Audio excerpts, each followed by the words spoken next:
Bonjour à tous et à toutes, bienvenue dans cette nouvelle vidéo de questions et réponses. J'ai encore reçu d'excellentes questions récemment et je compte y répondre dans cette vidéo. Donc je vais aborder le thème du jovialisme, de l'absolu, de l'être et de l'immatérialisme entre autres. Mais c'est des questions très complexes au niveau métaphysique que j'ai reçues. Donc puisque ça vous intéresse, demeurez à l'écoute.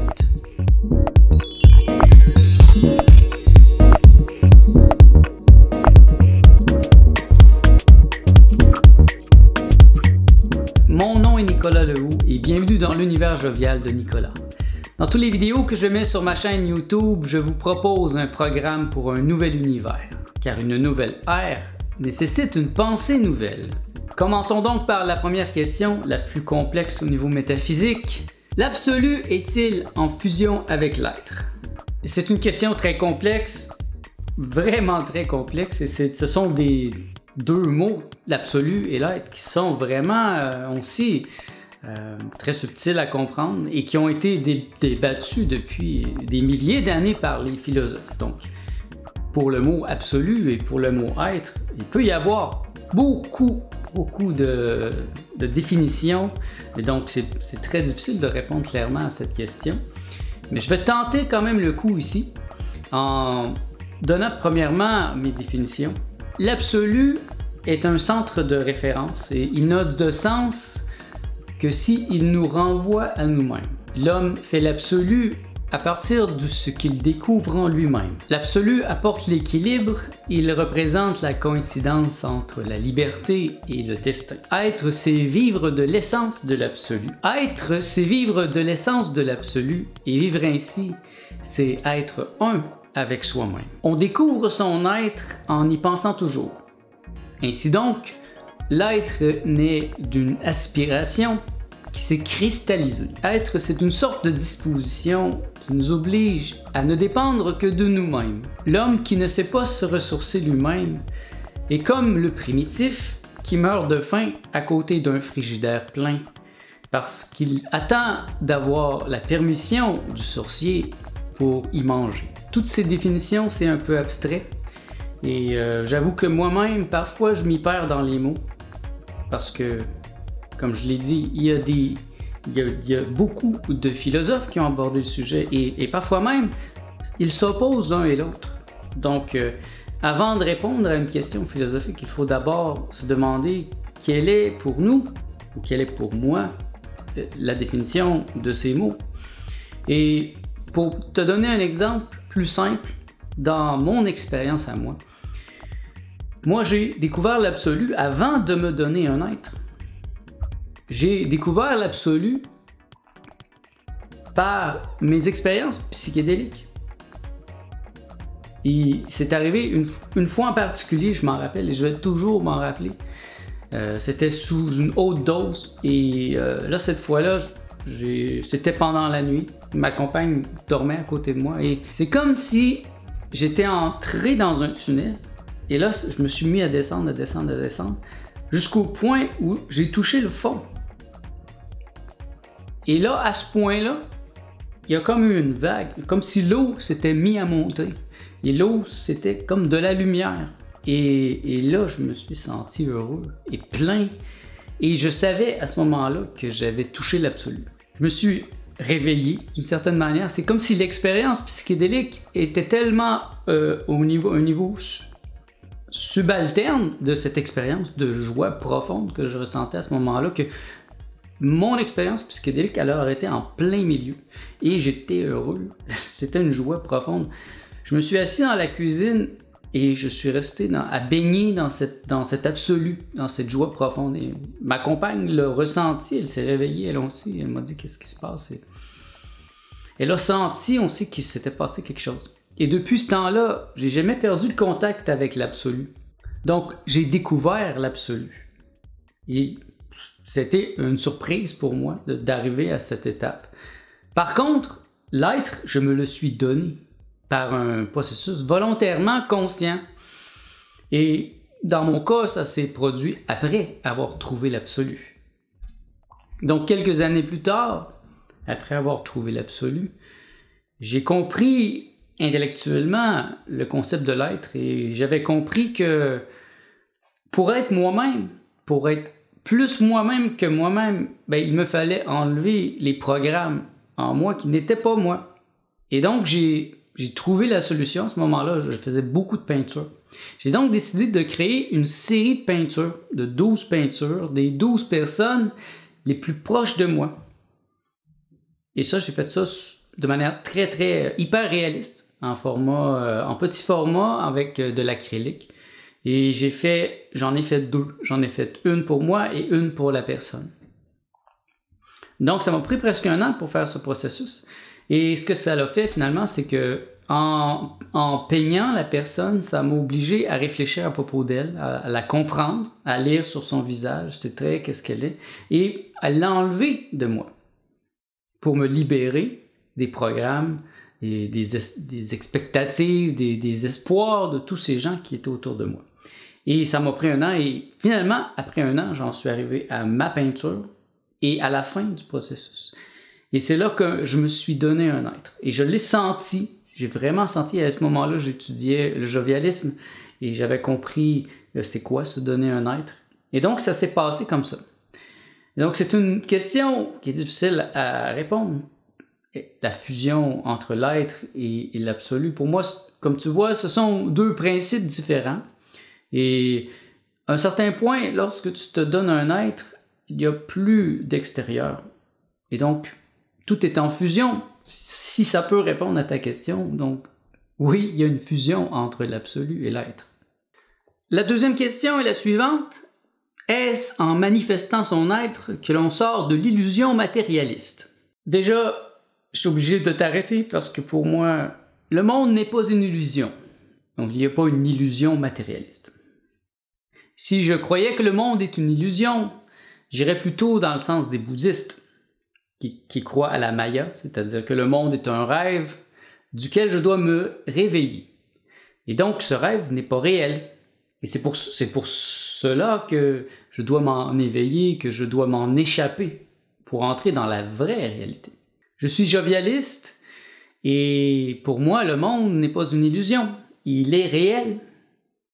Même si la matière n'existe pas, le monde est réel, donc il n'est pas un objet duquel je dois me sauver, que je dois m'échapper.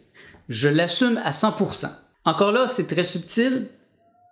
Le monde est une représentation au cœur de ma conscience. Il est réel parce que je le constitue et il est intégré dans le grand tout que je suis. Je vais revenir ici encore à mon expérience personnelle parce que ça me semble la meilleure manière d'exprimer quelque chose d'aussi abstrait.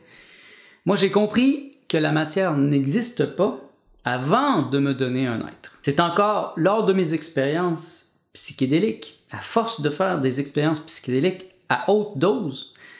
Et bien sûr, à ce moment-là, je faisais de la méditation, j'étudiais la mécanique quantique, la métaphysique.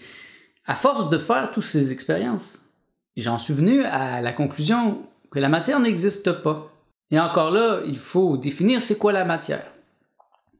La matière est une hypothèse non prouvée de la science.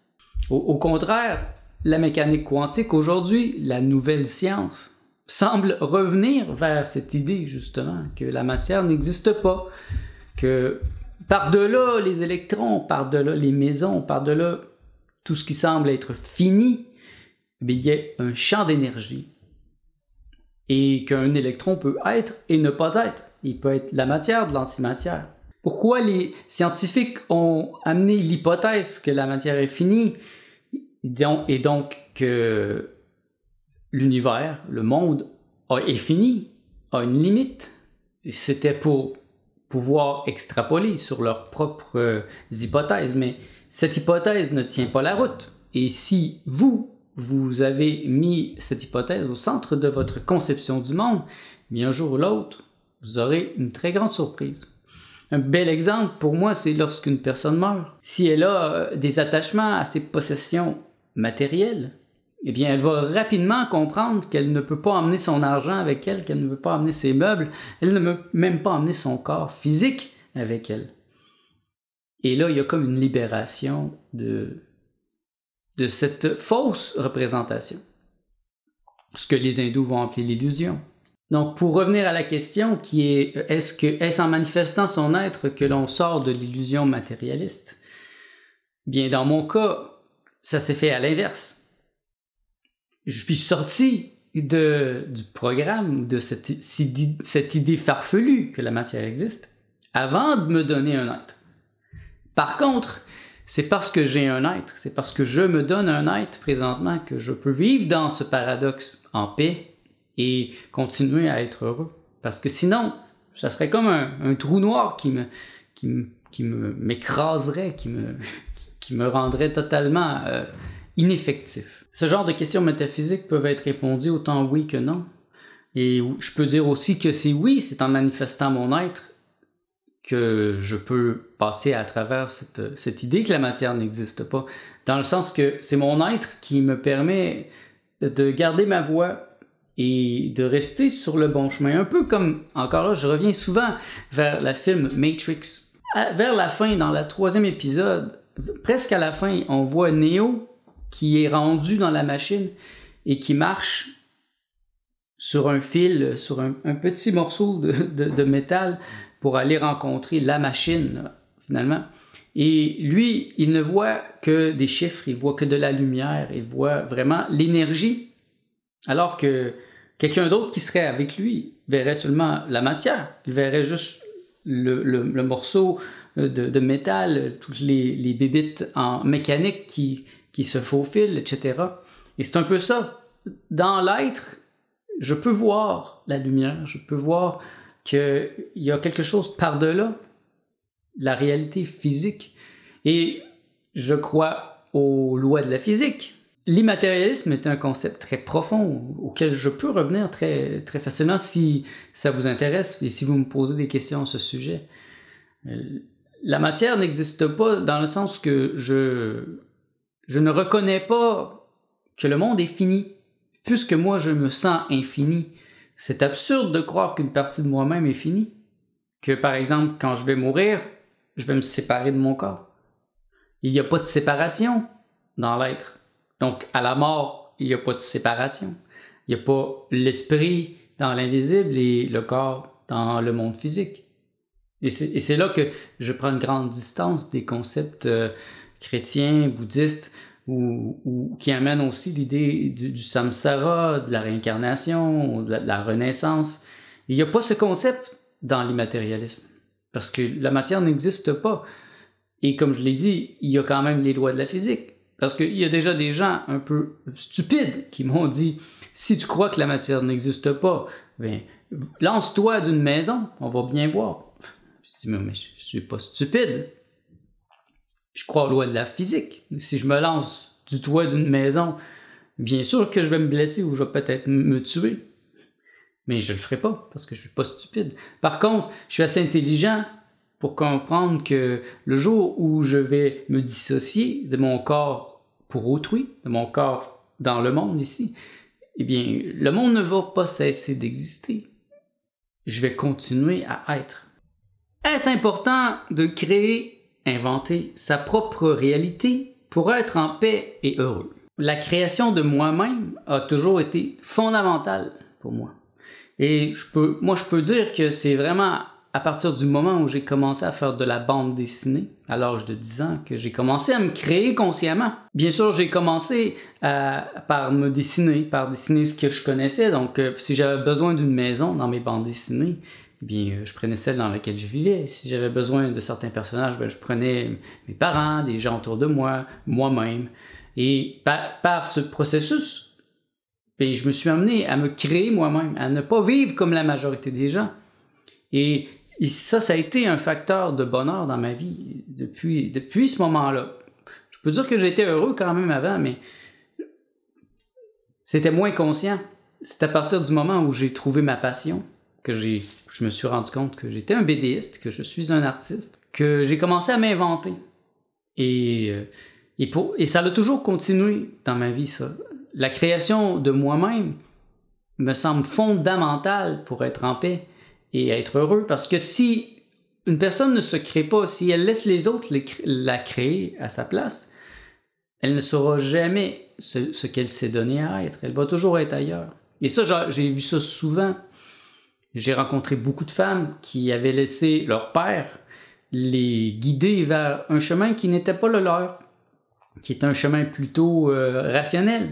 Par exemple, j'ai rencontré plusieurs femmes qui voulaient être danseuses, qui voulaient danser, qui voulaient être dans la création, mais ils avaient un père très dominant qui les a amenés à aller vers une carrière plus sûre, plus certaine, selon lui, mais qui était très masculine, très rationnelle, et ils étaient très malheureuses dans cette carrière.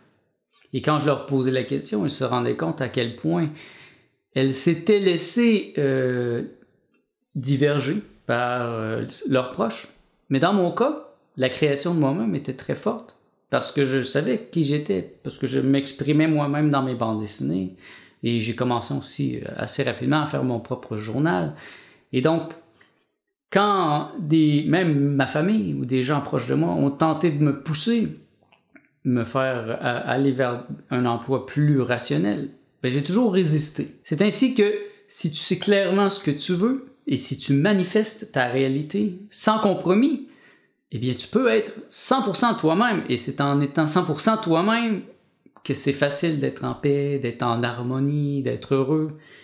Un bon exemple, c'est quand j'ai terminé l'université à 24 ans, j'avais fait un baccalauréat en administration des affaires. Et donc, j'avais tout ce qu'il fallait pour entrer sur le marché du travail et travailler dans un bureau, dans le marketing ou la publicité. Mais il y avait une petite voix en moi qui me disait « Non, c'est pas ça que tu dois faire. » Et j'avais beaucoup d'amis qui faisaient de la bande dessinée à cette époque et qui étaient sur l'aide sociale. Et ça m'avait séduit, cette idée de ne pas avoir à travailler pour gagner de l'argent et de pouvoir me consacrer à mon art, à la bande dessinée. Et j'ai donc décidé, à 24 ans, quand j'ai déménagé à Montréal, de me mettre sur l'aide sociale. Et ça a été une invention. L'invention de moi-même, parce qu'autour de moi, je n'avais aucun exemple, autre que mes quelques amis BDistes, qui en arrachaient, eux autres aussi. Mais dans ma famille, il n'y avait personne qui était sur l'aide sociale. Et quand ça s'est su, même que j'étais sur l'aide sociale, beaucoup de membres de ma famille me voyaient de haut. Il y avait une mauvaise opinion de moi. Mais c'est par le fait que je me suis inventé à ce moment-là que j'ai décidé de me créer et que j'ai acheté une guitare sèche et j'ai commencé à jouer dans les parcs et que j'ai commencé à écrire de la musique, à dessiner comme ça se peut pas. Je dessinais là, une fois, je remplissais un cartable une fois par mois là, de toutes les deux bords. Il y avait plein de dessins, je dessinais tout le temps. Et j'étais heureux, j'étais en paix et j'ai rencontré une femme extraordinaire avec qui j'ai eu une longue relation, avec qui je suis encore ami après près de 15-16 ans. Et ça ne serait pas arrivé si j'avais une job à temps plein. Je le vois maintenant, je travaille plus et c'est moins facile pour moi de me libérer. C'est quand même plus facile que la majorité des gens parce que je continue à être dans la création de moi-même. Et ça, je l'ai toujours conservé, cette idée de me créer puis de savoir vraiment qui je suis avant de prendre une décision. Et justement, c'est le fait que j'ai pas travaillé pendant très longtemps. Pendant près de 10 ans, j'ai été sur l'aide sociale. Donc, après 10 ans, ben, je m'étais découvert. J'avais trouvé l'absolu. Je m'étais donné un être. Et c'était clair pour moi ce que je me suis donné à être. Et donc, quand j'ai commencé à travailler, et c'était une décision, et c'est un moment où ma compagne est partie de ma vie, donc je me suis retrouvé seul. Et j'ai dû décider, est-ce que je veux conserver ce bel appartement dans lequel je vis présentement? Donc, si je veux, il faut que je trouve le moyen de faire de l'argent. Et sinon, bien, je peux déménager dans une partie plus pauvre de Montréal et continuer à être sur l'aide sociale.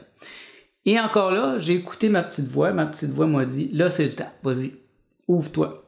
Et ça s'est fait tellement facilement parce que je savais exactement ce que je suis. J'ai refusé d'aller de faire des offres d'emploi. J'ai même pas eu besoin de le faire. J'ai seulement eu besoin de dire oui, voilà, je suis disponible maintenant. Et ça a commencé comme ça très facilement. J'étais en contact avec André Moreau et j'avais plein d'idées sur comment publier des livres en ligne. Jamais personne ne lui avait parlé de ça. Et ça l'a séduit son éditeur qui m'a donné la permission de le faire. Et Et ça a commencé ainsi. Et là, il m'a proposé ensuite de faire son site internet, son éditeur. Et ça l'a découlé comme ça. J'ai rencontré des clients. Et j'ai jamais eu à me prostituer, à aller me mettre à genoux devant des propriétaires d'entreprises pour faire des choses que je ne veux pas. Parce que je m'étais créé moi-même. Donc la création de soi-même, c'est vraiment fondamental pour être heureux et en paix. En tout cas pour moi. Ceux qui me suivent sur YouTube ont récemment vu un exemple très concret de la création de soi. Récemment, j'ai fait un jeûne long de 24 jours à l'eau et j'ai tout documenté. On peut voir au début que j'avais déjà des principes de base et que j'avais le goût de me remettre en question, de renouveler ma pensée. Mais je ne savais pas encore comment j'allais le faire.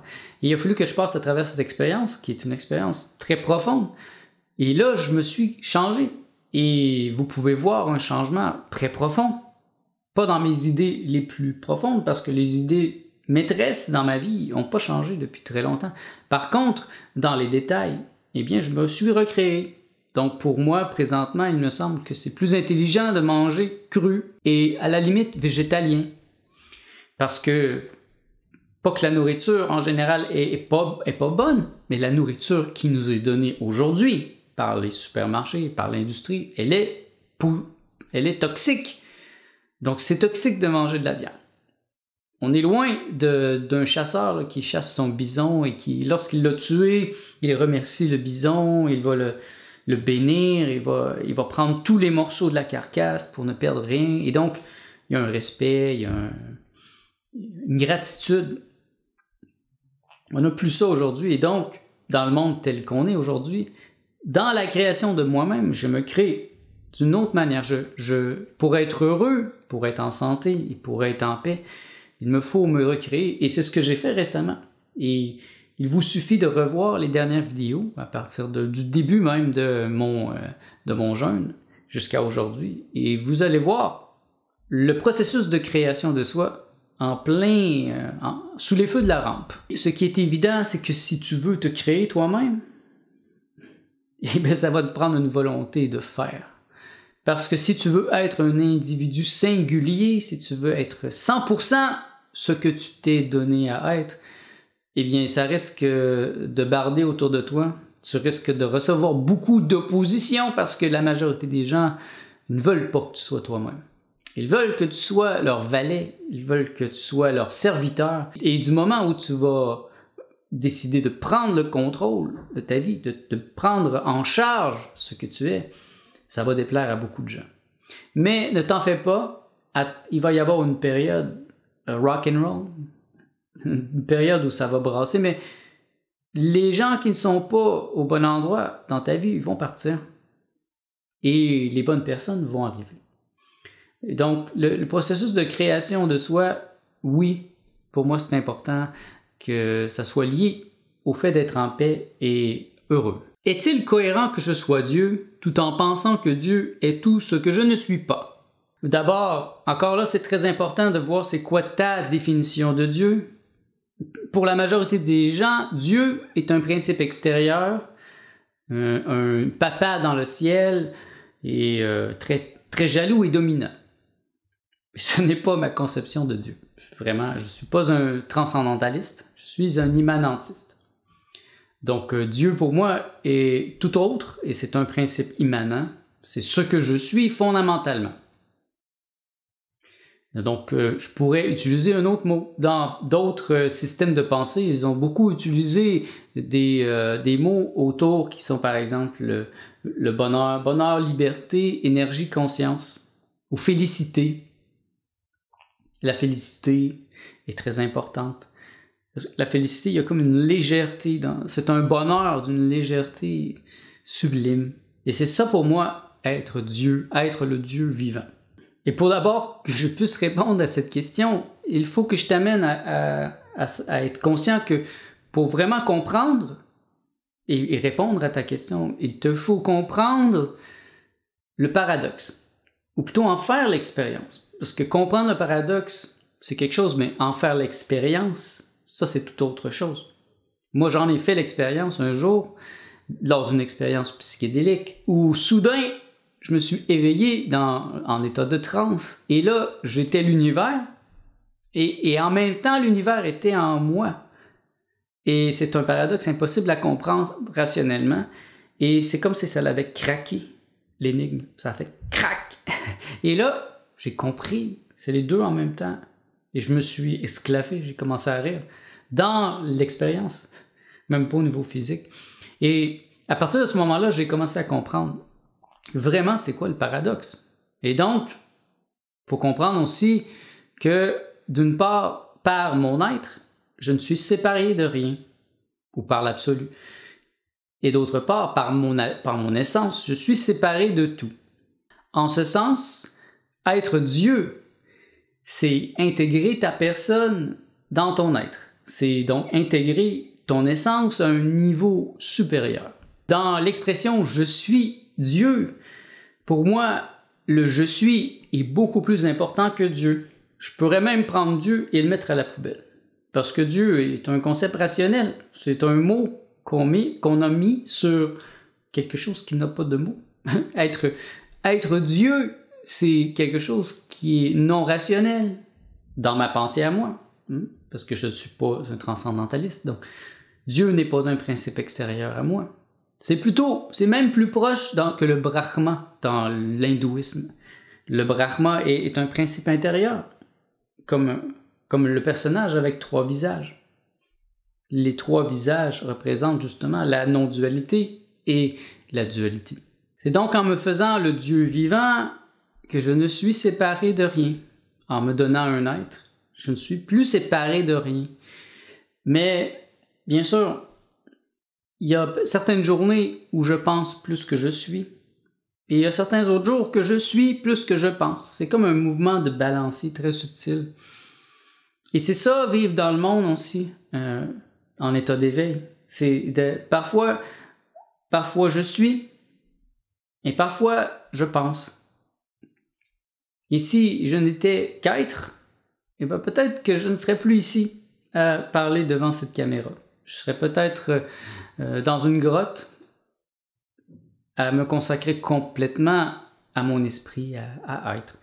Mais puisque j'ai choisi de vivre dans le monde, d'être un homme, un bogi finalement, un homme de ce monde, ben il me faut penser pour être capable de naviguer dans le monde. Et donc pour revenir à ta question finalement, est-il cohérent que je sois Dieu tout en pensant que Dieu est tout ce que je ne suis pas?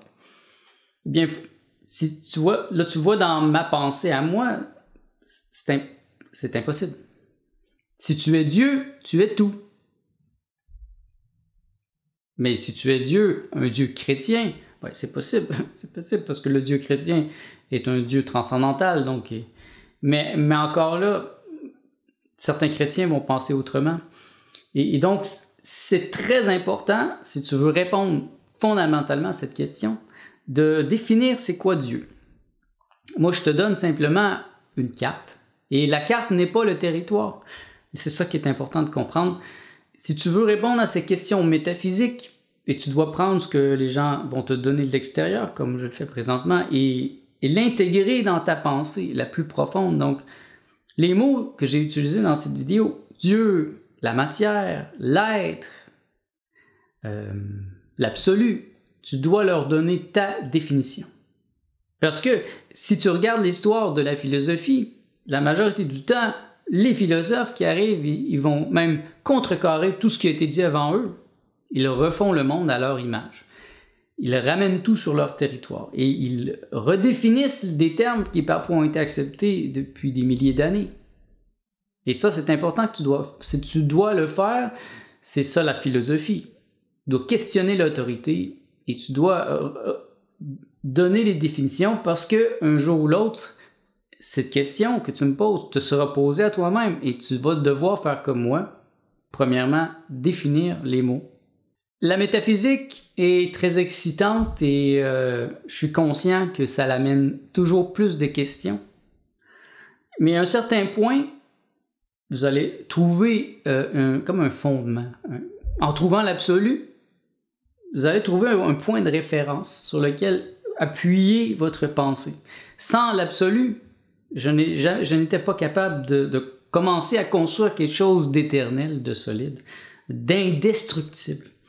Mais à partir du moment où j'ai fait l'expérience de l'absolu, eh bien maintenant, je peux être confronté à des pensées très, très musclées et tout de même garder mon équilibre parce que j'en reviens toujours à mes propres expériences, à ce que j'ai vécu, à mon vécu personnel. Et c'est ça qui est important. Donc, ce sont des belles questions qui m'ont été posées aujourd'hui et elles doivent être intégrées dans des expériences. Donc, faire l'expérience de Dieu, faire l'expérience de l'absolu, sentir son être grandir en soi, c'est là seulement que ça va prendre un vrai sens. Mais je suis conscient que pour beaucoup d'entre vous, vous en êtes simplement à l'étape d'étudier la question, de la comprendre intellectuellement. Je peux vous dire que moi, j'ai étudié intellectuellement jusqu'à l'âge de 28 ans. Et de manière déchaînée, j'en ai mangé des livres. Et le jour où j'ai eu ces expériences, dans mon cas grâce à des psychédéliques, eh bien ça l'a fait un déclic. Et j'ai pu mettre en parallèle ma compréhension intellectuelle, rationnelle de ces choses et les plaquer avec des expériences. Et c'est ce que je vous souhaite. Et je vous souhaite aussi d'avoir encore plus de questions qui ont été provoquées par mes réponses et je vous amène à me les poser si vous croyez que je pourrais leur répondre. Et ça va me faire plaisir de le faire.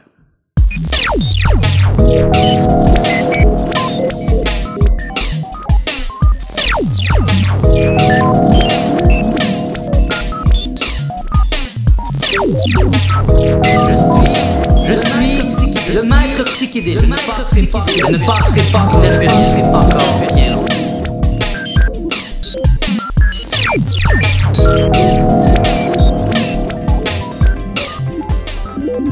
Mon nom est Nicolas Lehoux, merci d'avoir été à l'écoute de ce nouvel épisode de l'univers jovial de Nicolas.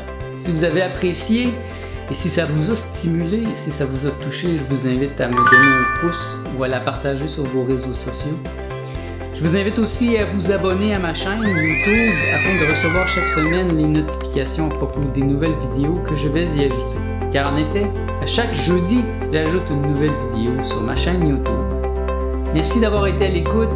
Je vous souhaite tout le bien que vous pensez de moi.